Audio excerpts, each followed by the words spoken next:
Oh, haleluya. Terpujilah Engkau Bapa di dalam nama Tuhan Yesus Kristus, Bapa yang terus mengasihi kehidupan kami, Bapa yang terus mengayomi kehidupan kami, Engkau yang terus berdaulat hingga pada pagi hari ini kami boleh ada sebagaimana ada. Kami percaya semuanya karena perlindungan-Mu. Terima kasih Bapa, kami akan melanjutkan perenungan firman-Mu. Kuasai kami dengan Roh Kudus-Mu, terangi hati kami, sehingga kami dapat memahami kehendak-Mu, firman-Mu yang akan kami baca dan renungkan. Dalam nama Tuhan Yesus Kristus, firman yang hidup, kami sambut firman-Mu. Haleluya. Amin. Shalom, saudaraku. Jumpa lagi kita pada kali ini dengan perenungan firman, di mana pada hari ini kita sudah tiba di kitab Roma pasal 9 dengan judul perikop pilihan atas Israel. Haleluya. Demikian firman Tuhan. Aku mengatakan kebenaran dalam Kristus, aku tidak berdusta. Haleluya. Suara hatiku turut bersaksi dalam Roh Kudus bahwa aku sangat berduka cita dan selalu bersedih hati. Haleluya. Bahkan aku mau terkutuk dan terpisah dari Kristus demi saudara-saudaraku, kaum sebangsaku secara jasmani. Sebab mereka adalah orang Israel, mereka telah diangkat menjadi anak, dan mereka telah menerima kemuliaan dan perjanjian-perjanjian dan hukum Taurat dan ibadah dan janji-janji. Haleluya. Mereka adalah keturunan bapak-bapak leluhur yang menurunkan Mesias dalam keadaannya sebagai manusia yang di atas segala sesuatu. Ia adalah Allah yang harus dipuji sampai selama-lamanya. Amin. Haleluya. Ayat 6. Akan tetapi firman Allah tidak mungkin gagal. Haleluya. Sebab tidak semua orang yang berasal dari Israel adalah orang Israel. Haleluya. Dan juga tidak semua orang terhitung keturunan Abraham adalah anak Abraham. Haleluya. Tetapi yang berasal dari Ishak yang akan disebut keturunanmu, artinya bukan anak-anak menurut daging, adalah anak-anak Allah, tetapi anak-anak perjanjian yang disebut keturunan yang benar. Haleluya. Ayat 9, sebab firman ini mengandung janji. Haleluya. Pada waktu seperti inilah aku akan datang ke Sarah, aku akan datang dan Sarah akan mempunyai seorang anak laki-laki. Itu yang dijanjikan waktu ada di Mamre. Haleluya. Saya sudah pernah singgung waktu Abraham sedang beristirahat siang-siang di bawah pohon tarbantin. Haleluya. Tetapi bukan hanya itu saja. Nah ini. Lebih terang lagi, maksudnya lebih jelas lagi, ialah Ribka yang mengandung dari satu orang, yaitu dari Ishak. Haleluya. Bapak leluhur kita. Sebab waktu anak-anak itu belum dilahirkan dan belum melakukan yang baik atau yang jahat, supaya rencana Allah tentang pemilihannya diteguhkan, bukan berdasarkan perbuatan, tetapi berdasarkan panggilannya. Haleluya. Dikatakan kepada Ribka, anak yang tua akan menjadi hamba anak yang muda. Itulah anaknya itu nanti, Ishak dan Esau. Nah ini ayat 13. Seperti ada tertulis, aku mengasihi Yakub, tetapi membenci Esau.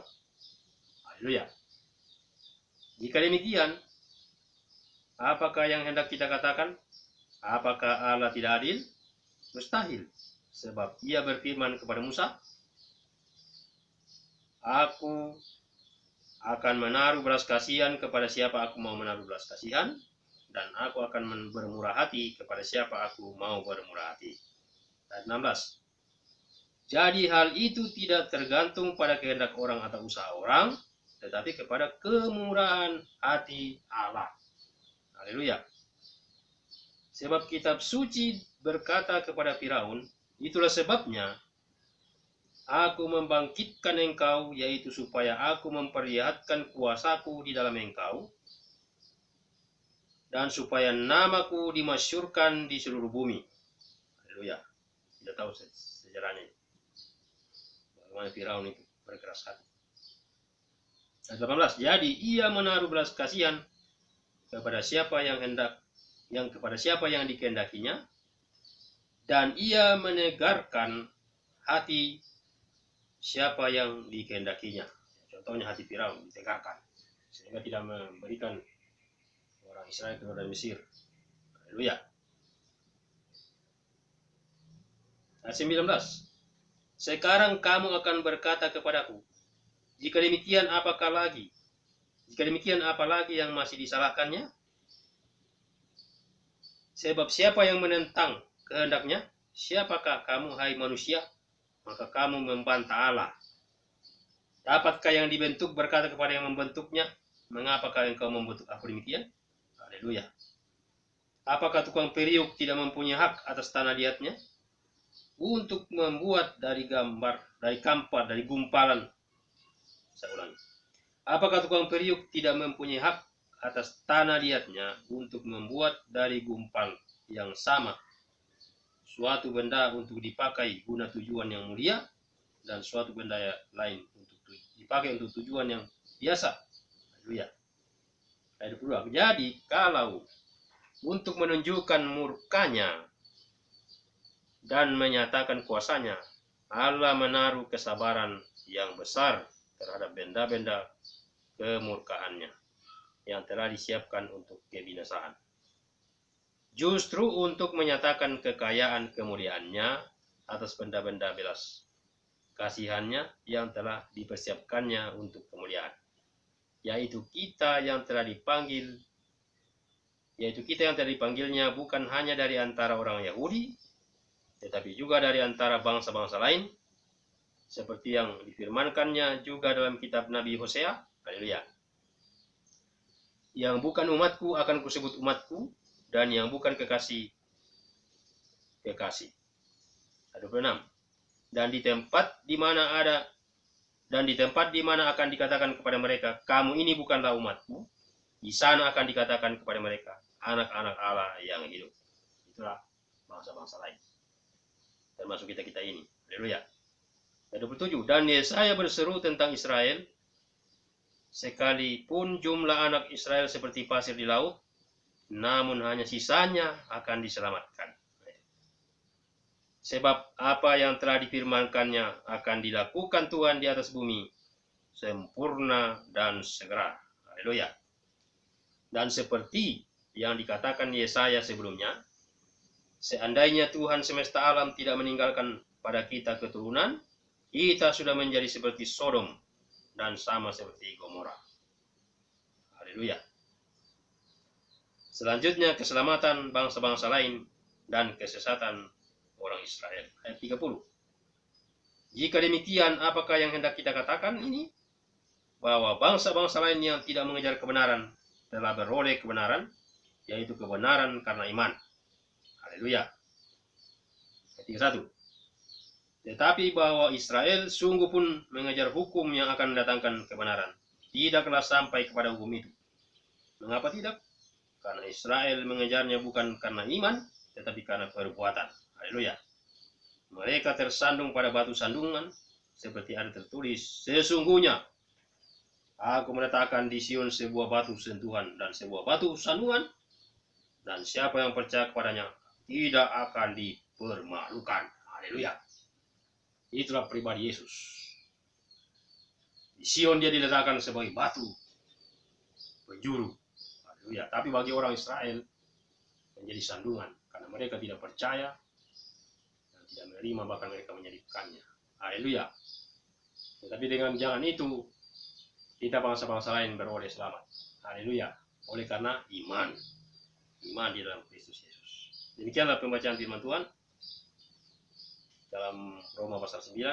Saya berbahagialah setiap kita yang terus membaca dan merenungkan firman Tuhan setiap hari serta melakukannya dalam kehidupan kita.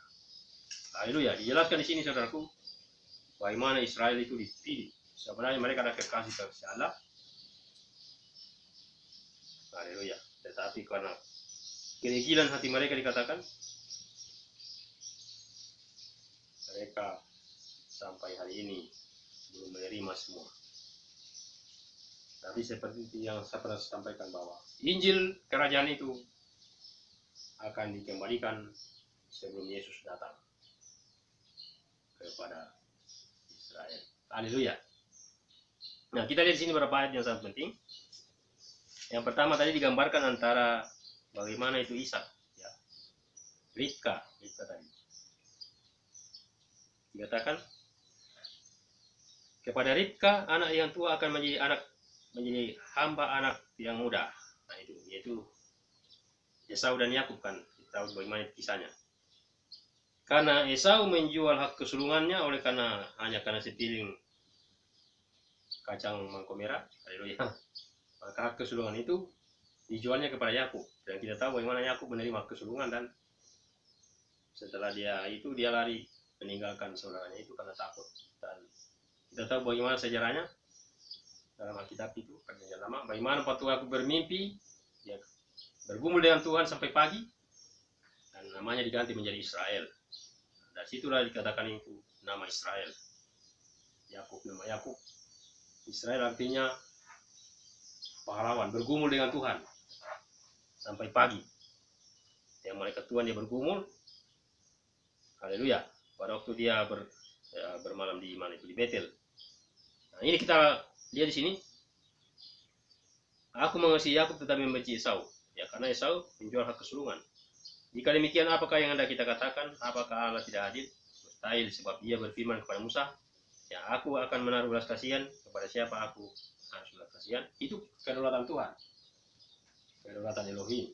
Haleluya. Karena kita tahu bahwa semua yang terjadi itu ada sisinya. Haleluya. Demikian juga apa yang kita alami hari-hari ini. Saya selalu memandang positif segala sesuatu yang terjadi, saudara. Haleluya. Apapun yang saudara alami dalam kehidupan saudara, kalau saudara mengiring Tuhan, berarti ada maksud-maksud Tuhan untuk terus mendewasakan kita. Nah, contoh di sini ayat 16. Jadi hal itu tidak tergantung pada kehendak orang atau usaha orang, tetapi kepada kemurahan hati Allah. Haleluya. Sebab kitab suci berkata kepada Firaun, nah itulah sebabnya aku membangkitkan engkau, yaitu supaya aku memperlihatkan kuasaku di dalam engkau, dan supaya namaku dimasyhurkan di seluruh. Itu maksudnya kejadian. Kenapa sampai Firaun waktu itu dikeraskan hatinya oleh Tuhan, dan akhirnya mereka tidak mengizinkan Israel. Itu juga ujian bagi bangsa Israel.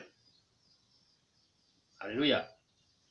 Dan supaya dinyatakan mujizat-mujizat. Yang kita tahu bagaimana tula-tula itu, ada 10 tula. Dan pada akhirnya Israel keluar dari Mesir. Haleluya. Itu adalah kedaulatan Tuhan. Semua itu dalam rencana Tuhan.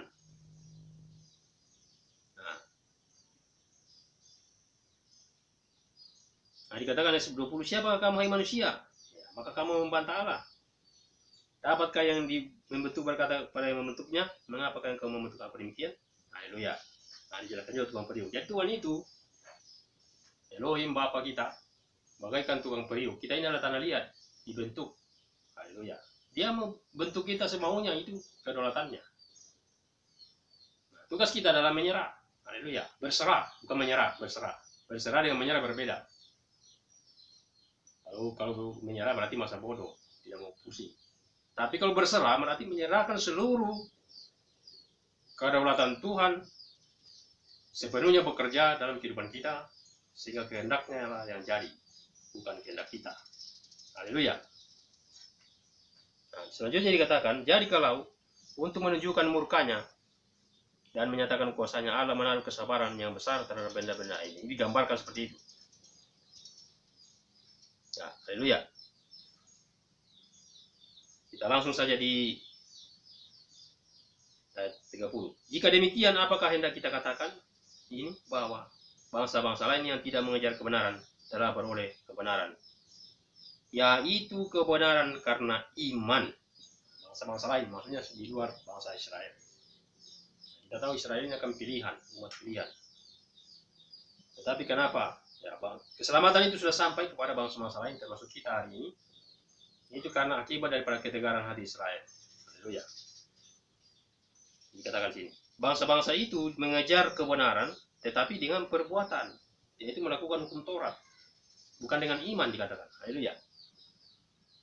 Jika demikian, apakah yang kita katakan ini? Bahwa bangsa-bangsa lain yang tidak mengejar kebenaran telah beroleh kebenaran, yaitu kebenaran karena iman. Karena iman. Tetapi bahwa Israel sungguh pun mengejar hukum yang akan mendatangkan kebenaran, tidaklah sampai kepada hukum itu. Mengapa tidak? Karena Israel mengejarnya bukan karena iman, tetapi karena perbuatan. Haleluya. Mereka pikir dengan berbuat, melakukan hukum Taurat, sudah selamat. Tetapi di dalamnya tanpa Yesus. Haleluya. Iman itu adalah intinya berbicara Yesus, pribadi Yesus. Yesus yang datang sebagai penyelamat, penyempurna. Haleluya. Menyempurnakan atau menggenapi Taurat. Nah, mereka tersandung pada batu sandungan. Tersandung pada pribadi Yesus. Haleluya. Seperti ada tertulis, nah ini yang di kitab, diikuti di kitab Yesaya.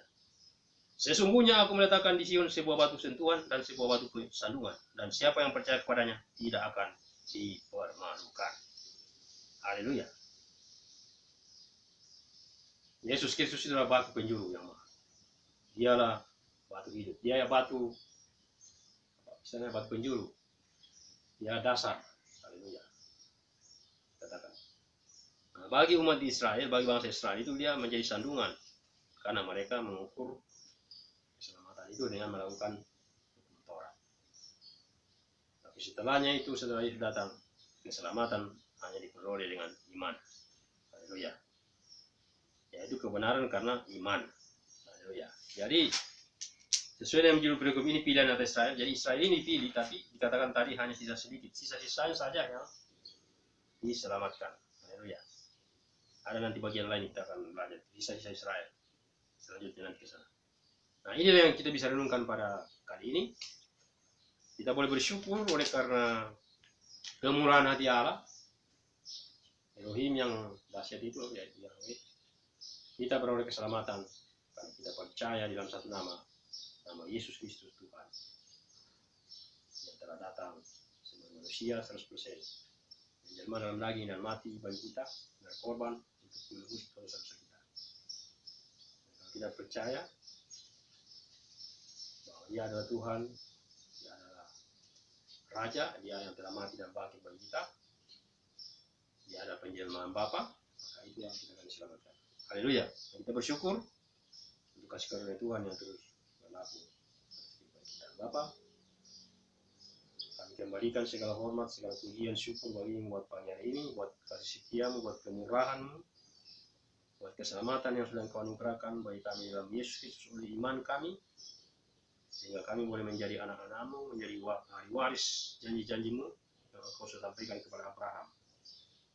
Kami adalah anak-anak Abraham secara rohani. Kami diperanakan di dalam roh, kami dilahirkan dari air dan roh. Kami boleh menjadi anak-anak Tuhan oleh karena pekerjaan Roh Kudus. Kami terus bersyukur buat kasih karunia-Mu yang terus bekerja dalam kehidupan kami. Terpuji dalam buat pagi ini kami bersyukur. Segala puji, segala hormat, kemuliaan kami kembalikan kepada Engkau, Yesus Kristus Tuhan yang terus mensuplai kehidupan kami dan kehidupan. Di dalam nama Tuhan Yesus Kristus kami sudah berdoa dan mengucap syukur buat firman. Haleluya. Amin. Demikian saudaraku, apa yang kita boleh renungkan pada kali ini. Selamat melanjutkan aktivitas. Immanuel, Tuhan menyertai kita. Shalom.